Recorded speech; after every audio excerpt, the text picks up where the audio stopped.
लीजिए पितामह, आपके लिए। सौभाग्यवती भव।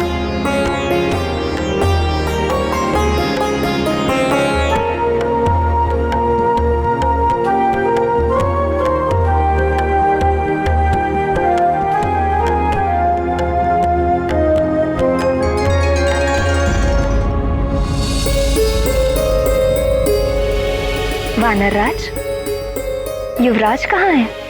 यही तो है, अभी तो लिटाया मैंने।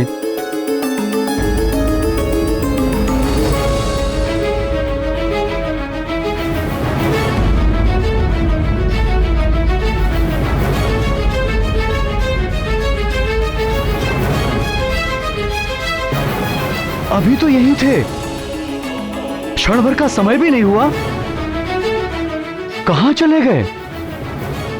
किसी ने मेरे लाल को देखा क्या? कहां जा सकता है? किसी ने तो लिया होगा, अदृश्य तो नहीं हो सकता। देखिए कहीं पलंग से नीचे तो नहीं गिर गया।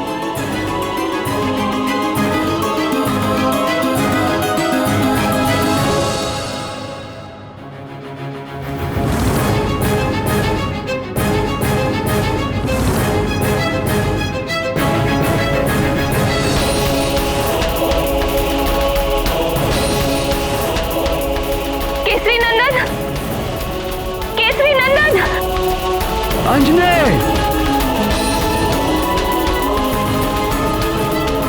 अंजने!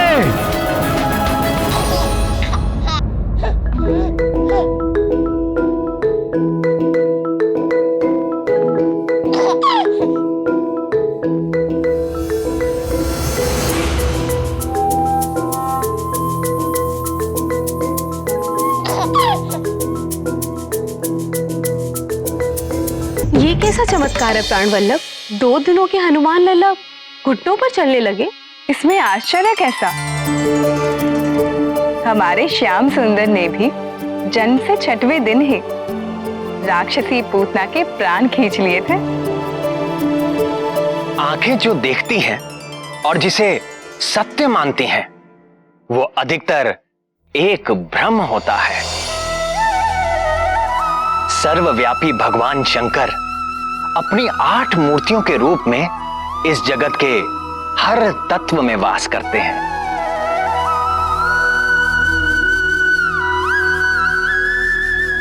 आकाश, अग्नि, जल, वायु और पृथ्वी रूपी 5 महाभूतों में वास करते हुए उनका नियंत्रण करते हैं। और इसके अतिरिक्त महादेव रूप से चंद्रमा में, ईशान रूप से सूर्य में और पशुपति रूप से समस्त पशुओं अर्थात जीव जंतुओं के भीतर रहते हैं। सूक्ष्म से सूक्ष्म कीटाणु से लेकर सारे पशु, पक्षी, मनुष्य, देवता, इन सब की आत्मा में पशुपति उपस्थित है।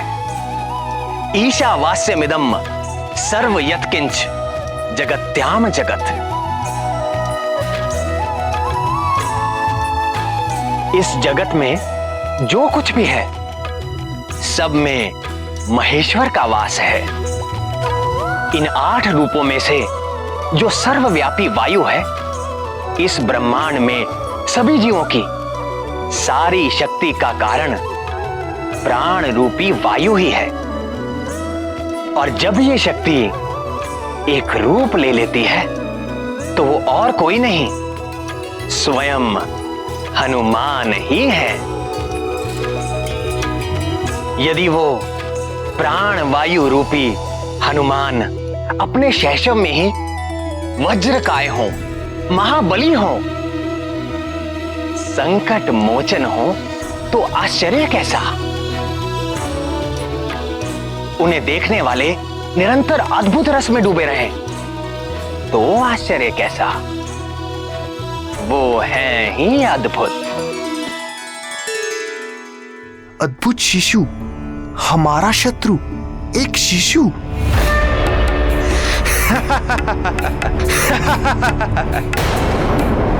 वाली भैया, मुझे आपसे ये आशा नहीं थी। अब आप शिशुओं से भी प्रतियोगिता करने लगे। ये कोई हंसने की बात नहीं है सुग्रीव। वो मरकट कोई साधारण शिशु नहीं है।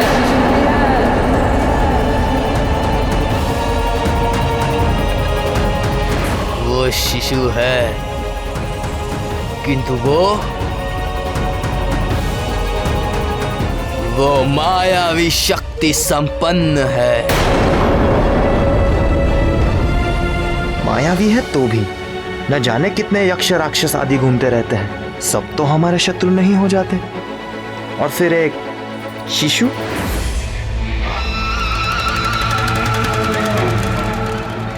तुम समझते क्यों नहीं सुग्रीव? तुम मुझ महानतम के निर्णय पर संदेह कर रहे हो। तुम्हें क्या लगता है मैं महानतम अकारण किसी अजन्मे शिशु के प्राण लेने का प्रयत्न करूंगा? नहीं वाली भैया, मेरे कहने का ये अर्थ नहीं है।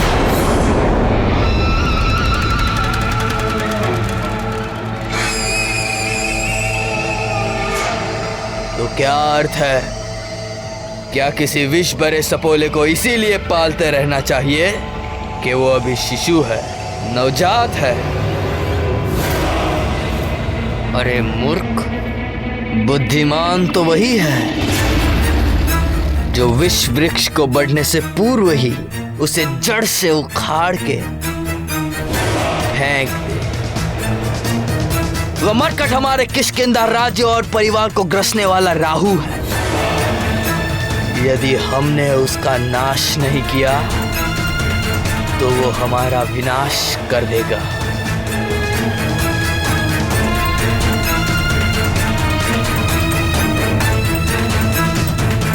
किंतु आप ये सब कैसे जानते हैं?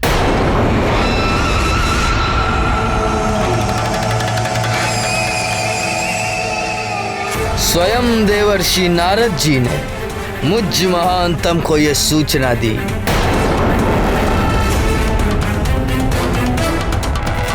यदि ऐसा है तो भैया मैं भी आपके साथ हूं। किष्किंधा की रक्षा के लिए मैं अपने हाथों से उसकी जीवन लीला का अंत करूंगा।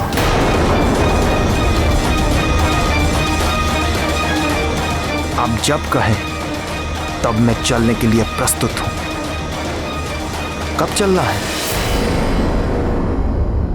कल भोर में ही।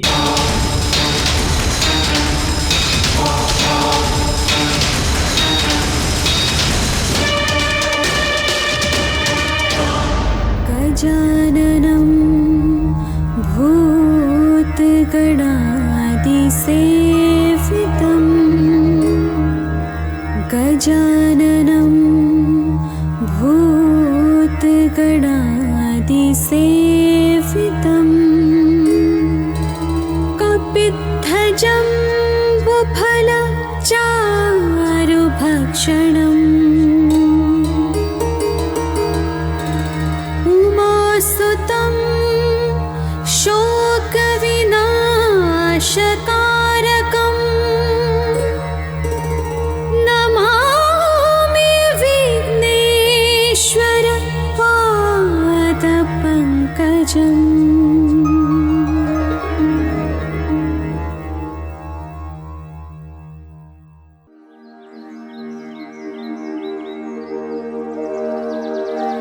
पृथ्वी सगन्धा सरसास्तथापः स्पर्शश्च वायुर्ज्वलनः सतेजः नभः सशब्दं महता सहैव यच्छन्तु सर्वे मम सुप्रभातम्।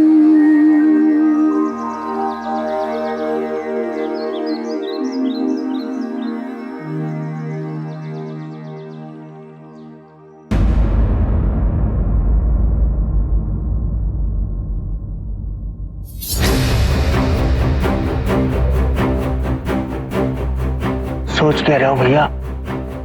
भीतर चलते हैं। अरे बुद्धिहीन, यदि किसी सैनिक ने हमें देख लिया तो पकड़े गए तो बंधक बना के रख लिए जाएंगे, और पहचाने गए तो? भैया मैं सोच रहा था सोचने का काम तुम मत करो सुग्रीव, वो तुम मुझ महानतम के लिए छोड़ दो। तुम केवल मेरी आज्ञा का पालन करो, समझे? जी भैया। भैया मेरे मन में एक विचार।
कितना मोहक शिशु है, इतना प्यारा शिशु मैंने आज तक नहीं देखा। प्यारा शिशु? अरे मूर्ख, ये वही मरकट है, हमारा शत्रु, किष्किंधा का शत्रु। किंतु भैया वो मरकट नवजात है, कुछ दिन पूर्व ही जन्मा है, किंतु ये तो 5-6 मास का दिख रहा है।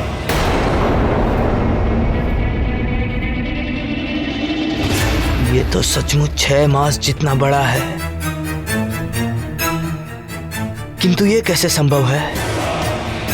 इसके जन्मे तो 5 दिन भी पूरे नहीं हुए।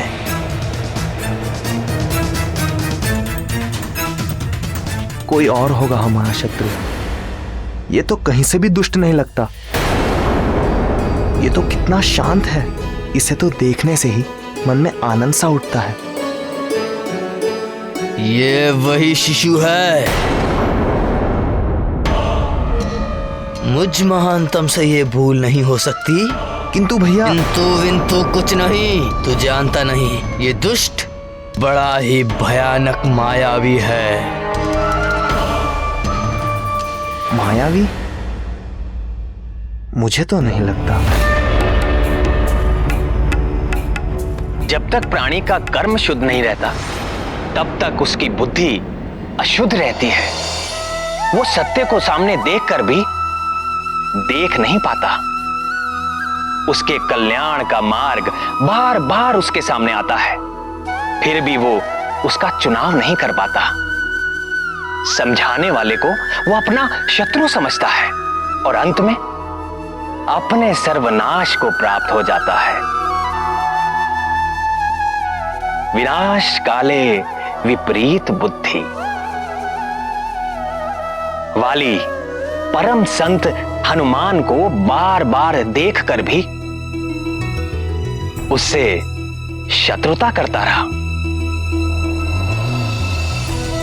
और अपने अंत काल तक ऐसे ही भटकता रहा। कर लिया लल्ला ने स्नान, अब कर लीजिए थोड़ा ध्यान। हार कंठ में कुंडल कान, कितने सुंदर है मुस्कान।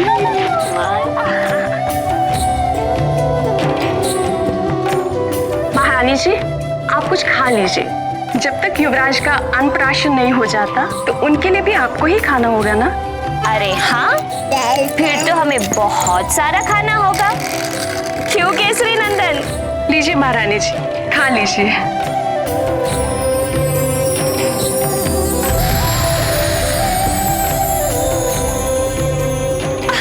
नहीं नहीं नहीं, अभी नहीं।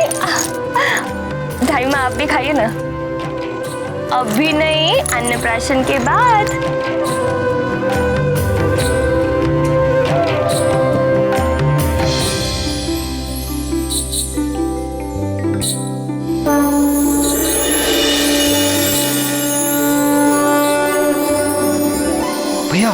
ये तो घुटनों के बल चल रहा है और आप कह रहे हैं कि 6 दिन का भी नहीं है। मायावी है मरकट, बोला था ना मैंने। युवराज जी थोड़े और बड़े हो जाइए, फिर मैं स्वयं आपको सेब के उपवन में ले चलूंगी। चलेंगे हम उपवन, खाएंगे फल हम भर मन। महारानी जी, मैं आपके लिए स्नान का प्रबंध करती हूँ। केसरी नंदन, अब मैं स्नान करके आती हूँ।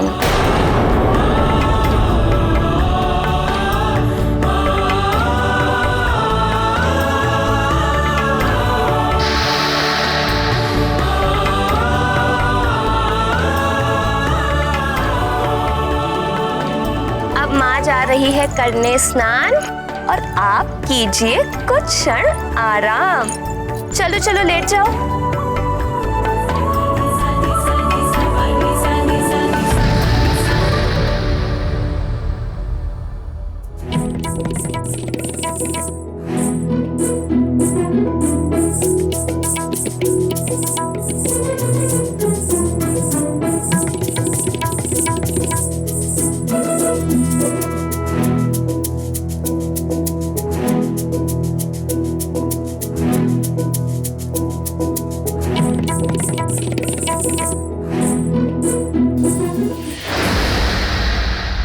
देखो तो इस मायावी मरकट को, 5 दिन का भी नहीं है और सेब खाना चाहता है। किंतु भैया,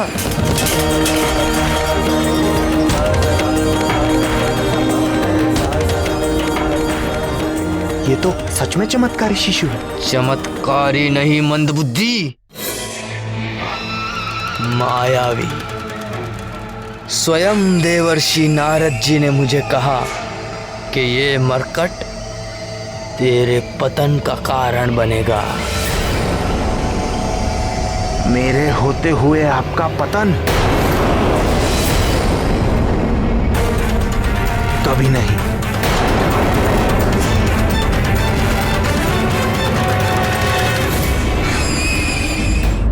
स्वयं देवर्षि नारद जी ने मुझे कहा कि ये मरकट तेरे पतन का कारण बनेगा। मेरे होते हुए आपका पतन? कभी नहीं।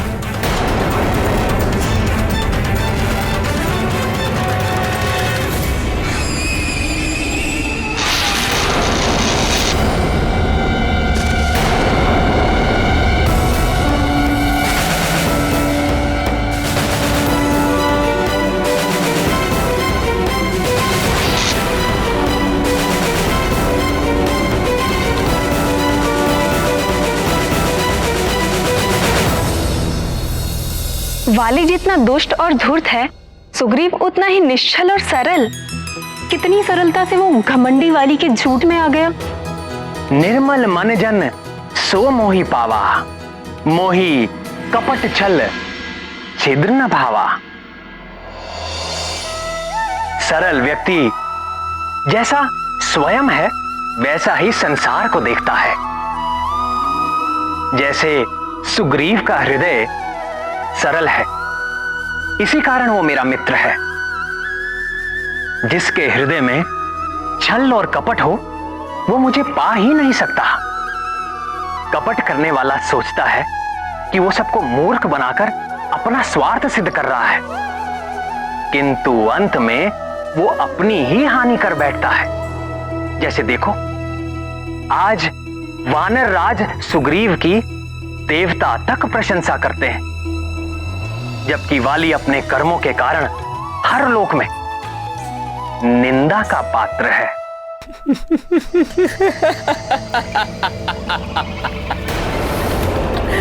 भैया मैं गिर गया और आप हंस रहे हैं? क्योंकि मैं भी तुमसे पूर्व इसी तरह गिर चुका हूं, ठीक वहीं से।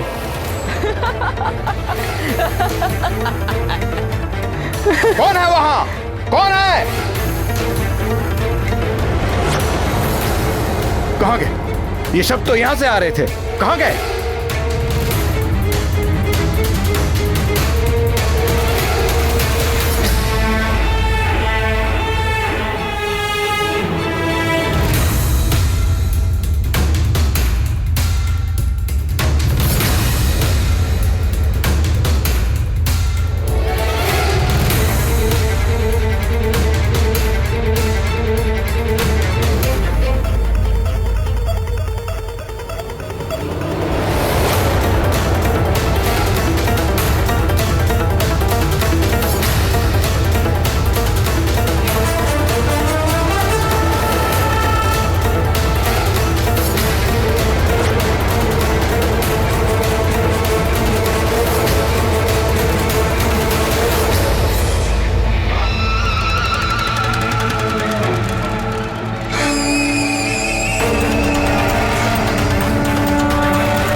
आपको भी भूख लग रही है क्या भैया?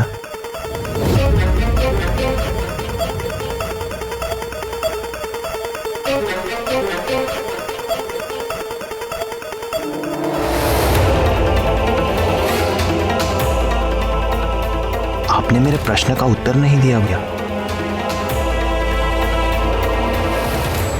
कहाँ ढूंढूं? भैया हमने प्रायः पूरा राजभवन ढूंढ लिया, किंतु वो शांत और सुंदर शिशु अब तक नहीं दिखाई दिया।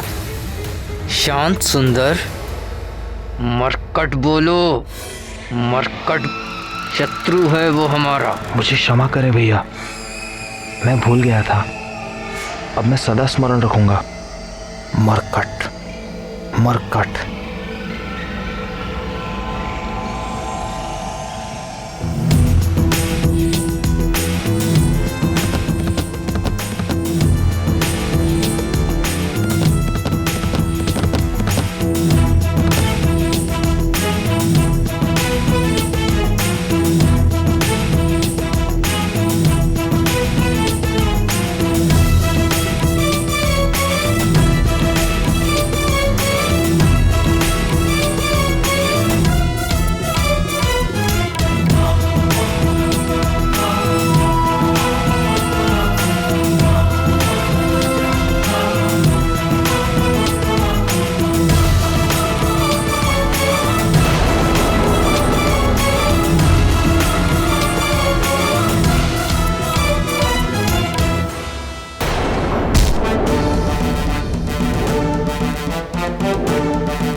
प्रणाम वानरराज। आइए अमात्य, कल युवराज के षष्ठी संस्करण की सारी व्यवस्था हो गई। जी वानरराज, आपसे कुछ परामर्श करना था। किस विषय में? 10वें दिन के नामकरण और संस्कार के लिए अतिथि की सूची के विषय में।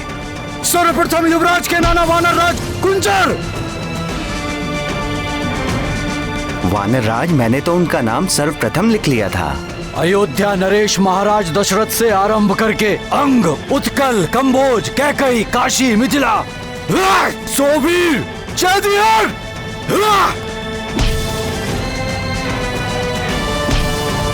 7 सभी मित्र राज्यों को निमंत्रण दे।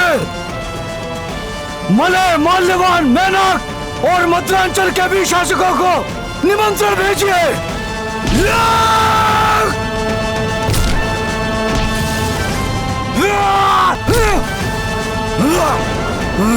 परम पूज्य ऋषि पनग, ऋषि मगध और ऋषि अगस्त को तो आना ही होगा। साथ ही दंडकानन, मतंगारण्य तथा नैमिषारण्य में तपस्या कर रहे सभी ऋषियों को संदेश दीजिए कि युवराज को आशीर्वाद देने अवश्य पधारें।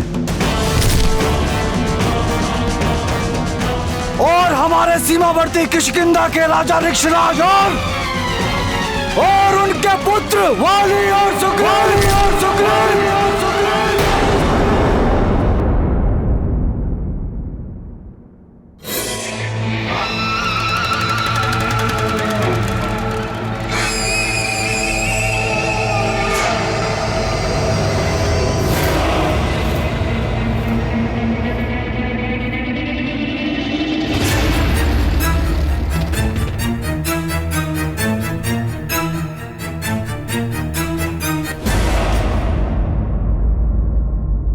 नामकरण के साथ कल के षष्ठी संस्कार में भी उन दोनों को आमंत्रित कीजिए।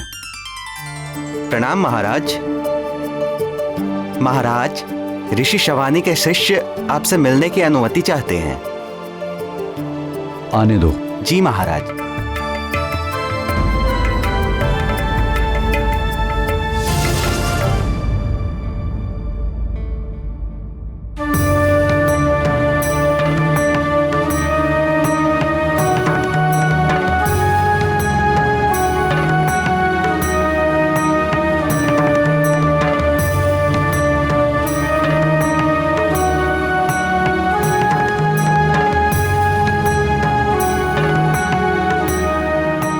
प्रणाम महाराज। प्रणाम तपस्वी। हम दंडकारण्य से आपको कुछ सौंपने आए।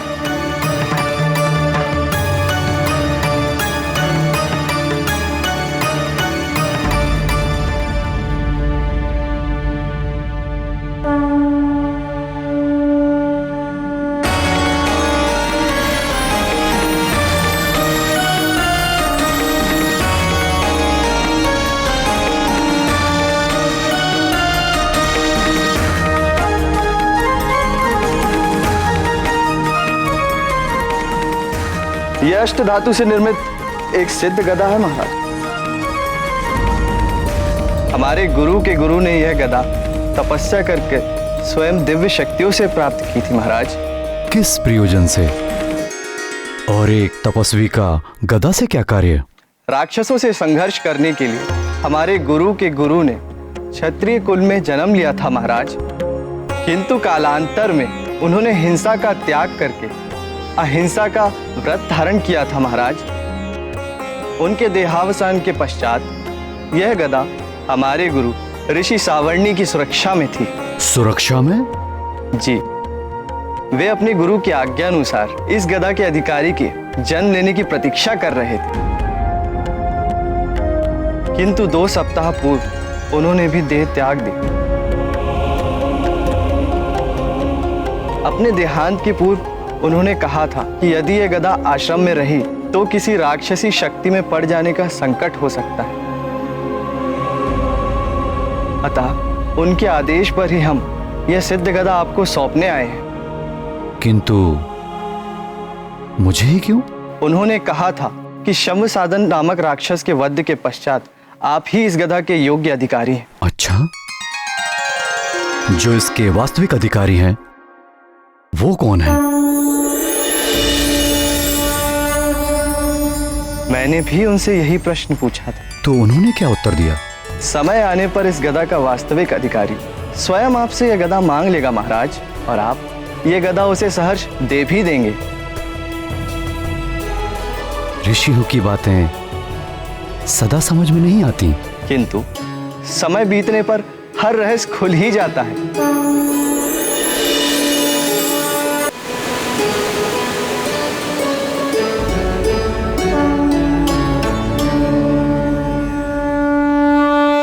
किंतु इस गदा में क्या विशेष है?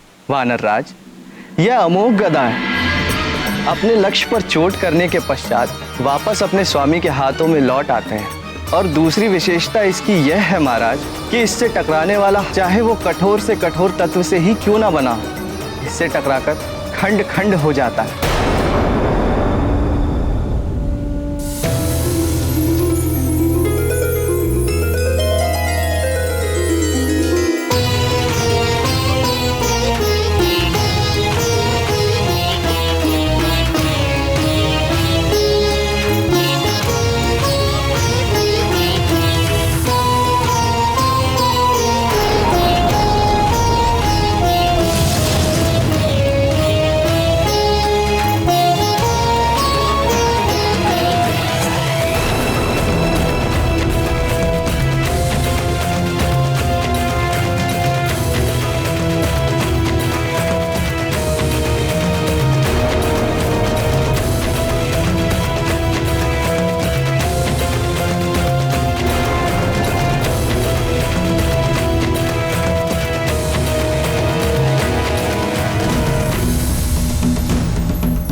अज्ञानी। अब मैंने क्या किया भैया? मैं तो कब से यहाँ पे चुपचाप खड़ा हूँ। तुम नहीं, ये तपस्वी इतना भी नहीं जानता कि इस गदा का योग्य अधिकारी कौन है। कौन है भैया? कौन है? मैं महानतम। और कौन? वो तो आप हैं भैया। ये गदा तो किष्किंधा में होनी चाहिए। मेरे पास मुझ महानतम के हाथ में।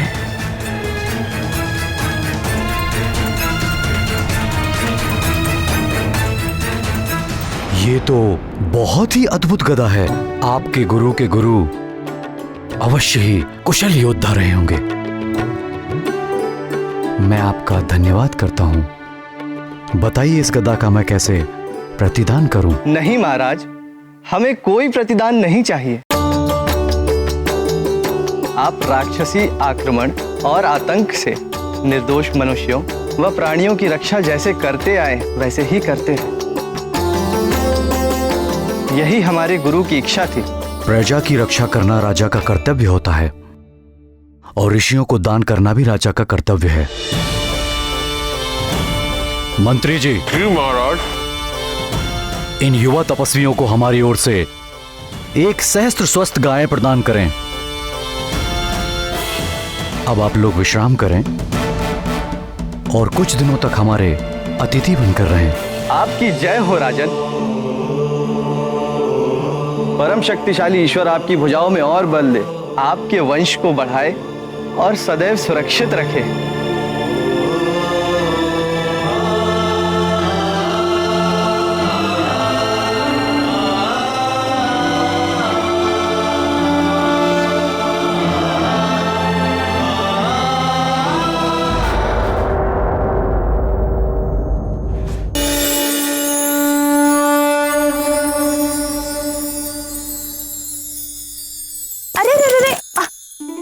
अभी नहीं बेटा, अन्नप्राशन के पश्चात। आ जाओ।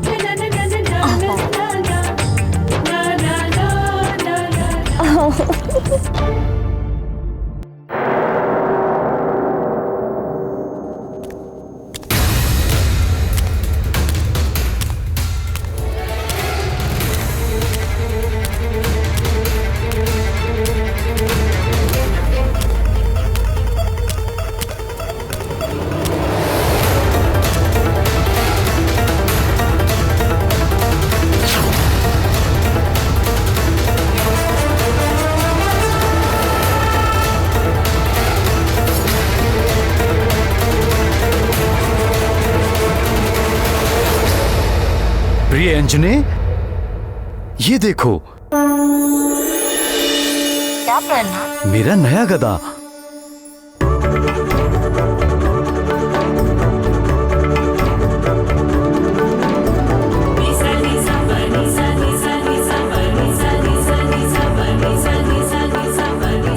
जानती हो इसकी विशेषता क्या है?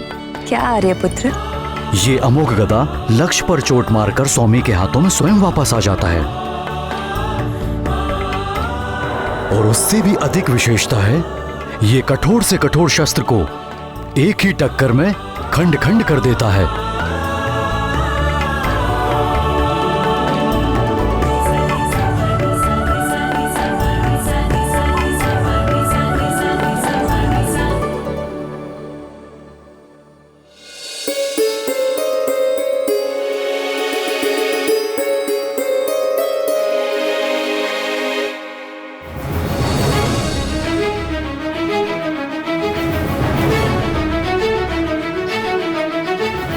ये सब किसने किया प्रिय?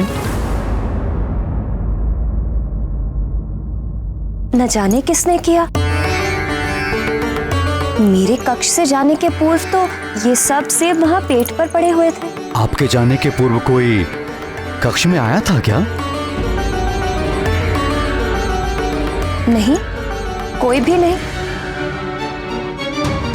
सिर्फ आपके ये पुत्र ही थे। किंतु हमारे पुत्र तो कुल 5 दिन के हैं। वो यहाँ तक कैसे पहुँच पाएंगे? वो तो अभी खड़े भी नहीं हो सकते।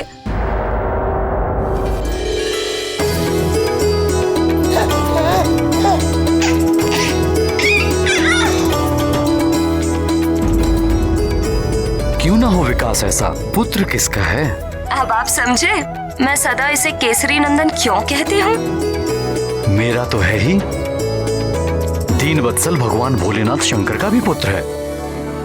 उन्हीं के आशीर्वाद से तो ये पुत्र हमें प्राप्त हुआ है। हे भोले बाबा, अपने पुत्र पर अपनी कृपा सदा बनाए रखना।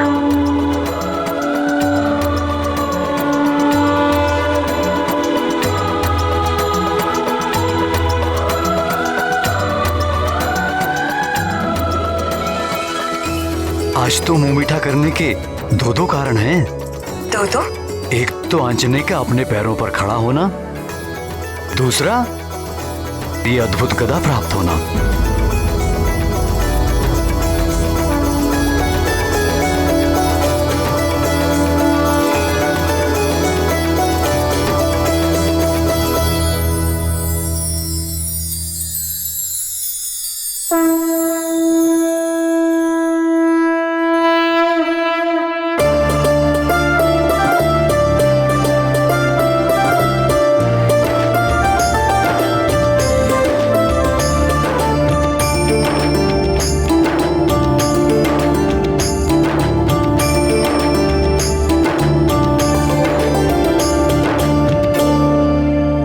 मैंने सुना था कि पुरुष कभी बड़े नहीं होते, सदा बालक बने रहते हैं। आज साक्षात देख भी लिया।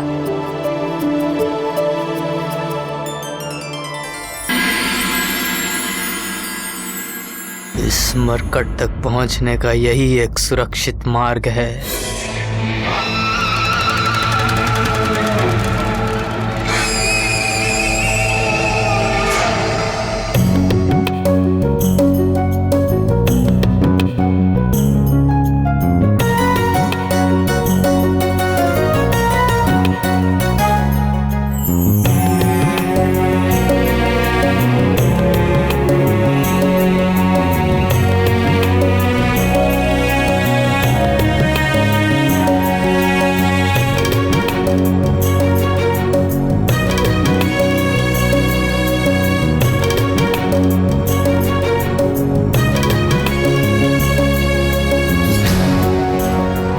अरे वाह, गदा चाहिए? पक्के योद्धा के लक्षण हैं। किंतु अभी आप छोटे हो युवराज, थोड़े बड़े हो जाओ, फिर जितने कहोगे उतने गदा ला देंगे। अच्छा, ये गदा आप कहोगे तो ये गदा भी आपको दे देंगे, किंतु उससे पहले आपको हमारी तरह बलशाली होना होगा। व्यायाम करके, खा पी के। खाने से याद आया, हमें बड़ी प्रबल भूख लगी है। हम अभी आते हैं। हाँ,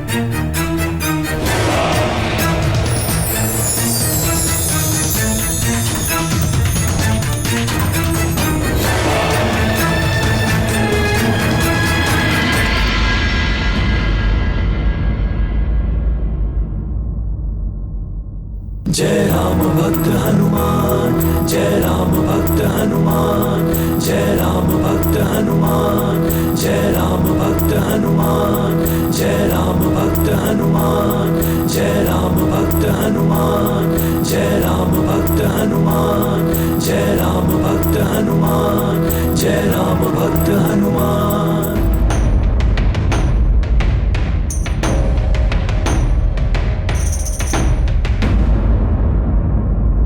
जय राम भक्त हनुमान, जय राम भक्त हनुमान, जय राम भक्त हनुमान, जय राम भक्त हनुमान, जय राम भक्त हनुमान, जय राम भक्त हनुमान, जय राम भक्त हनुमान।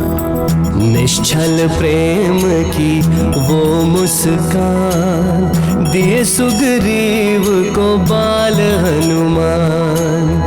भगत भगत को गया जान, बैर भाव भया अंतर्धान।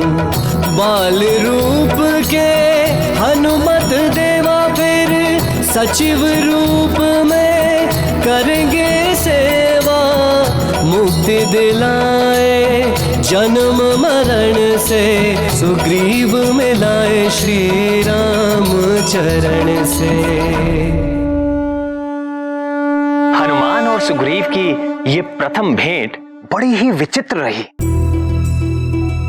वाली लाया तो था उन्हें हनुमान लला को मारने के लिए, किंतु हनुमान के दिव्य आकर्षण से ऐसा प्रभाव पड़ा कि कुछ क्षण के लिए वाली द्वारा भरे हुए सारे द्वेषों से सुग्रीव मुक्त हो गए। जय राम भक्त हनुमान, जय राम भक्त हनुमान, जय राम भक्त हनुमान। सुग्रीव को अपने षड्यंत्र में मिलाने के लिए वाली को कितना कपट और धूर्तता करनी पड़ी, और हनुमान लला ने उसी सुग्रीव को एक मोहिनी मुस्कान से ही अपने निर्मल प्रेम के वश में कर लिया।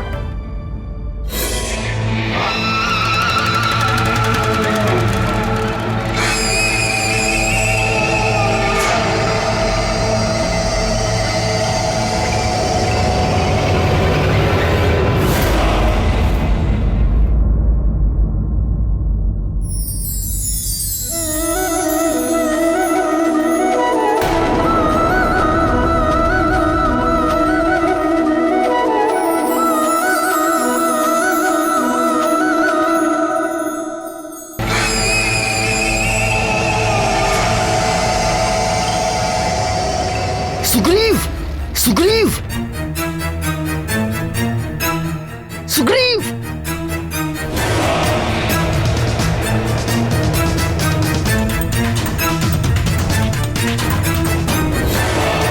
सुग्रीव, सुग्रीव। अब इस मरकट को गोद में उठाकर मूर्ति की तरह क्या खड़े हो?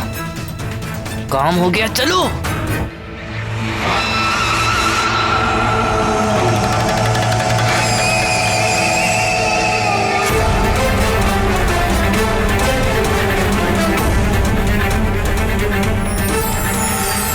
यह अमोघ गदा है कि इससे टकराने वाला चाहे वो कठोर से कठोर तत्व से ही क्यों ना बना, इससे टकराकर खंड खंड हो जाता है।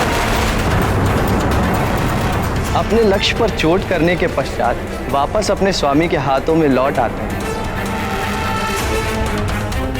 क्या कर रहे हो भैया? चलो। अरे ठहर तो।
अन्नपूर्णे सदापूर्णे शंकर प्राण वल्लभे ज्ञानम वैराग्यम सिद्धार्थम भिक्षाम देहि च पार्वते।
देखिए भगवान कैसे हंस हंस कर पागल हो रही है। अरे वानर तो वानर होते हैं, उनका स्वभाव ही वानर का होता है।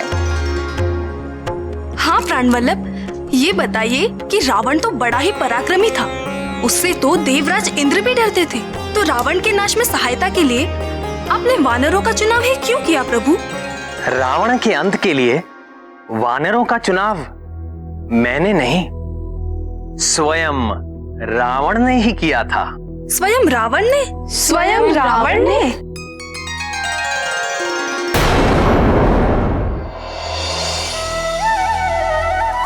सृष्टिकर्ता ब्रह्मा जी से वरदान मिल जाने के पश्चात दुर्बुद्धि रावण स्वयं को अजय समझने लगा और राक्षस राज की स्थापना के लिए सर्वप्रथम उसने राजधानी के रूप में लंका नगरी का चुनाव किया, जो रावण के सौतेले भाई कुबेर के अधिकार में थी। उसे निकाल करके दशानन ने स्वर्ण नगरी लंका पर अपना वर्चस्व स्थापित कर लिया।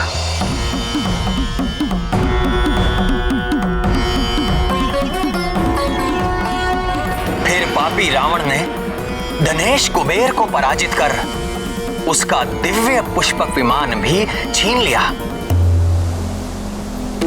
दुष्ट रावण अपनी विजय का प्रदर्शन करने के लिए संसार भर में घूमने लगा कि देखो, अब इस पुष्पक विमान का स्वामी मैं हूं।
सूर्यदेव, देखिए मेरी शक्ति।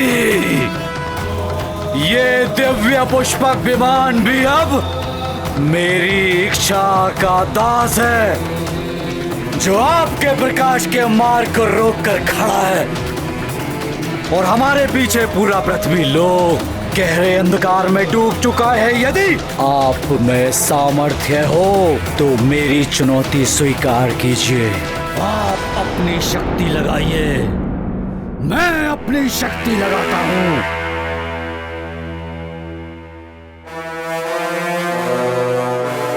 इस उद्दंड अहंकारी से क्या उलझना अरुण? इसका ना तो कोई कर्तव्य है और ना कोई धर्म। हमें तो स्वयं प्रकाशित होकर इस पूरे जग को प्रकाशित करना है। चलो अरुण। सारे देवता दशानन की उपलब्धि से जलते हैं। एक दिन इन सबको मेरी शक्ति को मानना पड़ेगा, मानना